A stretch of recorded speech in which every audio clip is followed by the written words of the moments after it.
இயேசு கிறிஸ்துவுடைய ரத்தம் உங்களை நிலைநிறுத்துகிறதா இருக்கிறது. பாவத்தின் சம்பளம் மரணம். பாவத்தினால மனிதர்கள் அலைந்து திரிகிறார்கள். அந்த பாவத்தை போக்குறதுக்காக என்னென்னமோ செஞ்சிட்டு இருக்கிறாங்க மக்கள். அவங்களுக்கு தெரியல, அவங்களுக்கு புரியல, அவங்களை அறியவில்லை. ஒவ்வொரு மனிதனுக்கும் யோவான் 1 யோவான் 2ஆம் அதிகாரம் 2ஆம் வசனம் சொல்கிறது, நம்முடைய பாவங்களை மாத்திரமல்ல சர்வலோகத்தையும் பாவங்களையும் நிவர்த்தி செய்கிற கிருபாதர பலியாக இயேசு சிலுவையிலே பாடுபட்டிருக்கிறார். இயேசு கிறிஸ்துவினுடைய ரத்தம் இன்னைக்கு ஒவ்வொரு மனிதனையும் பாவம் வர கழுவி கொண்டே இருக்கிறது.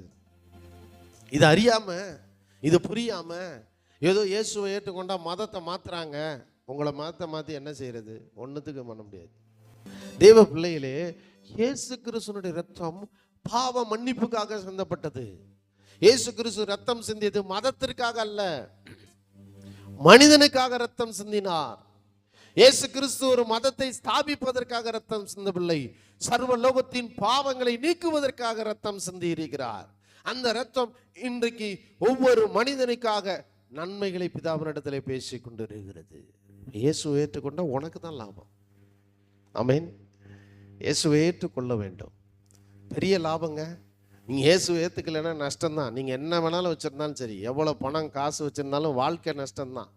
வேதம் சொல்லுகிறது, மனிதன் உலகம் முழுவதையும் ஆதாயப்படுத்தி கொண்டாலும் தன் ஜீவனை நஷ்டப்படுத்தினால் அதனால் அவனுக்கு லாபம் என்ன?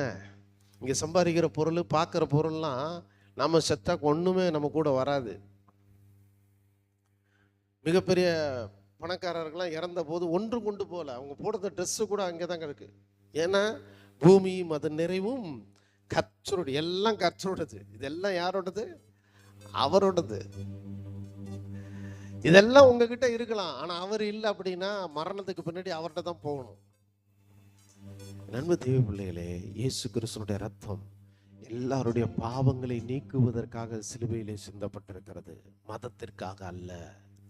உங்க நல்ல வாழ்க்கைக்காக, உங்களுக்கு நித்திய ஜீவனை கொடுக்கும்படி, உங்க மரணத்துக்கு பின்னாடி பிதாவாகிய தேவனிடத்திலே பரலோகத்திலே நீங்கள் போய் சேர வேண்டும் என்பதற்காக இயேசு மனிதனாக வந்து சிலுவையிலே கடைசி சுற்று ரத்தத்தை சிந்தி, அந்த ரத்தம் இன்றைக்கு உங்களுக்காக பிதாவினிடத்திலே பரிந்து பேசி கொண்டிருக்கிறது. அப்படிப்பட்ட அந்த வல்லமை மிக்க நல்ல தெய்வத்தை இன்றைக்கு உங்கள் வாழ்க்கையிலே இரட்சகராக உள்ளே வாரும் என்று சொல்லி உங்கள் உள்ளத்தில் ஒரு அழைப்பு கொடுப்பீர்களா? சபை என்பது கிறிஸ்துவனுடைய சரீரமாக இருக்கிறது. கிறிஸ்துவின் சரீரமாக சபையை பார்க்கிறார். சபைக்கு இயேசுவை ஏற்றுக்கொண்ட ஒவ்வொருவரும் அவருடைய அவயத்தில் அவருடைய சரீரமாக இருக்கிறார்கள்.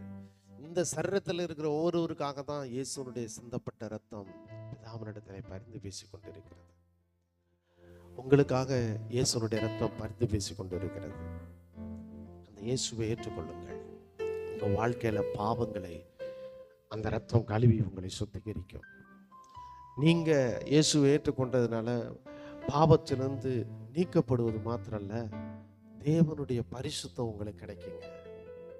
அந்த தேவனுடைய பரிசுத்தம் உங்களை தேவனுடைய பிள்ளையாக தேவனுக்கு முன்பாக நிலைநிறுத்திடும். என்னைக்கு இயேசு வந்தாலும் உங்களால் அவரோட போக முடியும். ஏன்னா நாம செஞ்ச புண்ணியம் இல்லை, நீங்க செஞ்ச புண்ணியம் இல்லை. இயேசுடைய ரத்தம் உங்களை கழுவி சுத்தமாக்கி தேவ பிள்ளையாக மாற்றி இருக்கிறபடினாலே இயேசு என்று வந்தாலும் நீங்களும் நானும் அவரோடு கூட சென்று விடுவோம். என் அன்பு தேவனுடைய பிள்ளைகளே, அவருடைய ரத்தம் உங்க பாவம் மன்னிப்புக்காக சிந்தப்பட்டது. அது மாத்திரம் இல்ல, அந்த ரத்தம் தான் இன்னைக்கும் உங்க வாழ்க்கையில நன்மையை கொண்டு வந்துகிட்டு இருக்கு.